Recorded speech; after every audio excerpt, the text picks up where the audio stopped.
आपके पास सिर्फ 2 महीने बचे हैं, क्योंकि देखो डरने से तो कुछ नहीं होगा।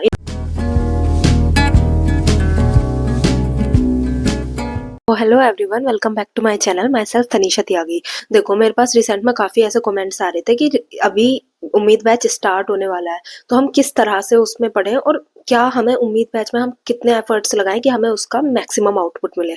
तो देखो पहली बात तो मैं ये बताना चाहती हूँ कि एक टाइम पे मैंने भी अपनी नीट के प्रिपरेशन के दौरान उम्मीद बैच से ही पढ़ा था और उसी वजह से मेरा सिलेक्शन हुआ था।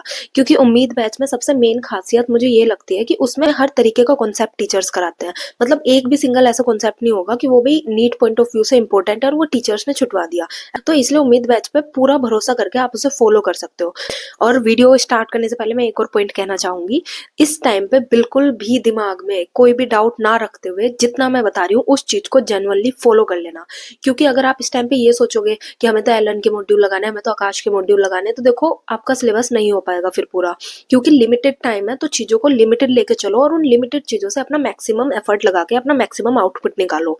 फिलहाल आपके पास सिर्फ इतना ही कंट्रोल में है और आप इतना ही कर सकते हो। तो अभी मैं जितना आपको बताने वाली हूँ आप उतना फॉलो करना। तो अब हम बिल्कुल अपना टाइम वेस्ट ना करते हुए हम आज की वीडियो अपनी स्टार्ट करते हैं। तो देखो अब सबसे पहले हम बात करते हैं शेड्यूल की, कि हम किस तरह से अपने शेड्यूल को लेके चलेंगे। तो देखो पहला स्टेप तो हमारा यही होगा कि जो भी वीडियो टीचर अपलोड कर रहे हैं सबसे पहले उसको कंप्लीट करना। पर एक चीज का ध्यान रखना, जिस टाइम पे भी आप लेक्चर ले रहे हो उस टाइम पे अपनी एनसीईआरटी को साथ लेके बैठना।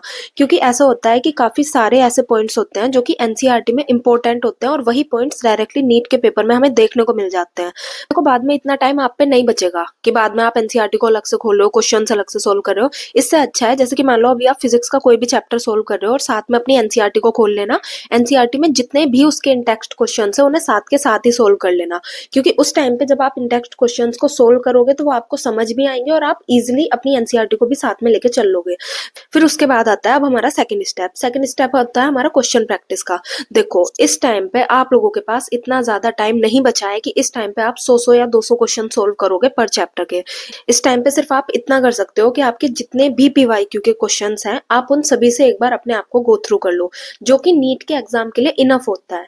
तो अभी आपको बिना ज्यादा सोचे अपने सारे पीवाईक्यू सोल्व करने हैं। लास्ट स्टेप आपका आता है कि एनसीईआरटी में या फिर पीवाईक्यू की बुक में आपके जितने भी क्वेश्चंस गलत हुए थे पहली बार सोल्व करने में, आप उनसे अपने आप को एक और बार गो थ्रू करो।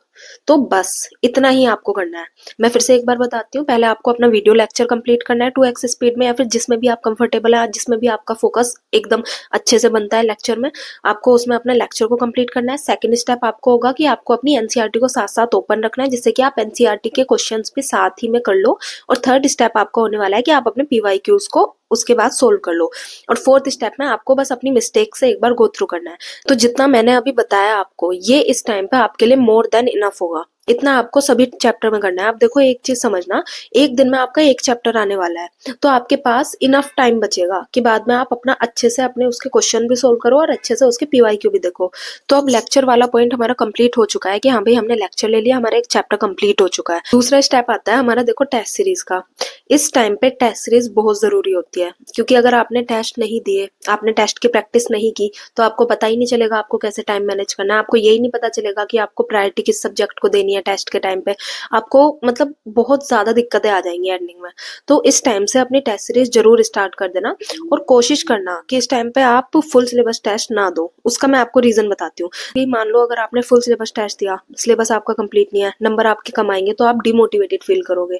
तो मैं तो इस टाइम पे रिकमेंड आपको बिल्कुल भी नहीं करूंगी कि आप अभी से फुल सिलेबस टेस्ट स्टार्ट कर दो। हाँ एंडिंग में जब अप्रैल का टाइम आएगा उस टाइम पे आप फुल सिलेबस टेस्ट स्टार्ट कर देना, बट अभी से आप मत करना फुल सिलेबस टेस्ट। अभी आप प्रेफर करना कोई ऐसी टेस्ट सीरीज जिसमें कि चैप्टर वाइज टेस्ट हो। Chapter wise in the sense मतलब कि मान लो 10 चैप्टर एक साथ हैं तो उसका एक टेस्ट हो गया, फिर अलग से 15 चैप्टर का एक अलग से टेस्ट हो गया। बट अभी फुल सिलेबस आप प्रेफर मत करना, क्योंकि फुल सिलेबस टेस्ट में अगर आपके इस टाइम पे कम नंबर आएंगे तो आप बहुत ज्यादा डिमोटिवेटेड भी फील करोगे और आप पे जो चीजें आती हैं आपको उन पे भी कॉन्फिडेंस फील नहीं करोगे, जिससे कि आपका ओवरऑल कॉन्फिडेंस बिल्कुल गिर जाएगा।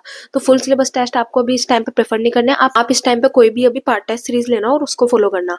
तो पहला स्टेप हमने लेक्चर कंप्लीट कर लिया, दूसरा स्टेप अब हमने एक पार्ट टेस्ट सीरीज ले ली। अब तीसरा स्टेप आता है हमारे रिवीजन का। देखो रिवीजन के लिए मेन चीज जो होती है वो होते हैं क्वेश्चंस। तो मैं इस तरह से रिवाइज करती थी कि जैसे मैंने अपने एक बार तो मतलब मैं ऊपर से ज़रूर गो थ्रू करती थी कि हाँ भाई मैंने जो भी नोट्स बनाया, जो भी शॉर्ट नोट्स बनाए या फिर जो भी मैंने लेक्चर देखा, उसकी मैं पीडीएफ से एक बार गो थ्रू करती थी।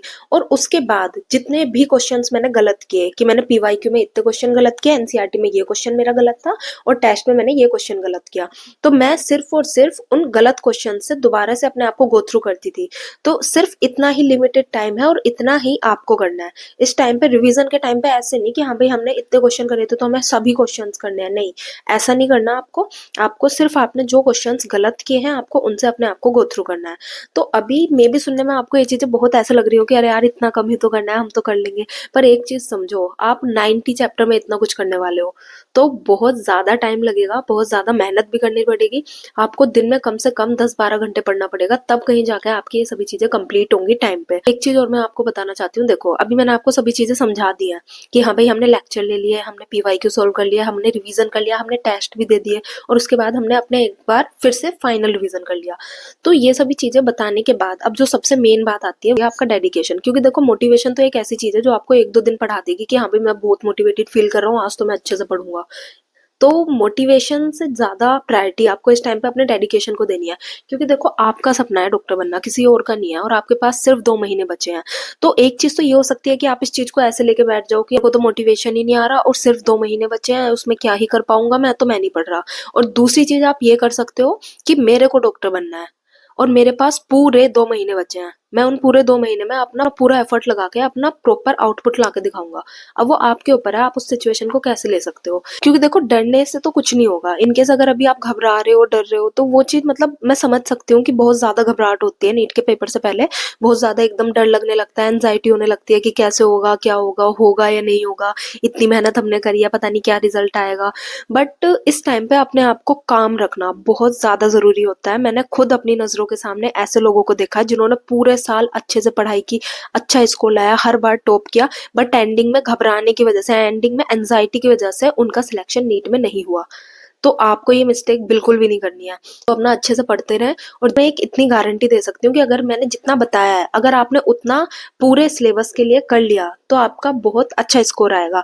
बट वो कुछ 0% बच्चे होते हैं जो कि इस चीज को फॉलो कर पाते हैं। तो अभी आपके ऊपर है कि आपको मैक्सिमम लोगों में आना है जो सिर्फ वीडियो को स्क्रॉल करते हैं, वीडियो देखते हैं और फिर फॉलो नहीं करते, या फिर आपको उन लोगों में आना है जो कि एक वीडियो देख के उसकी स्ट्रेटेजी को फॉलो करके फाइनली अपना नीट में सिलेक्शन कराते हैं। तो ये चीजें आपके हाथ में है। तो आज की वीडियो यही कंप्लीट होती है। Thank you everyone. अगर आप लोगों का और कुछ डाउट है तो आप मुझसे कमेंट सेक्शन में पूछ सकते हैं।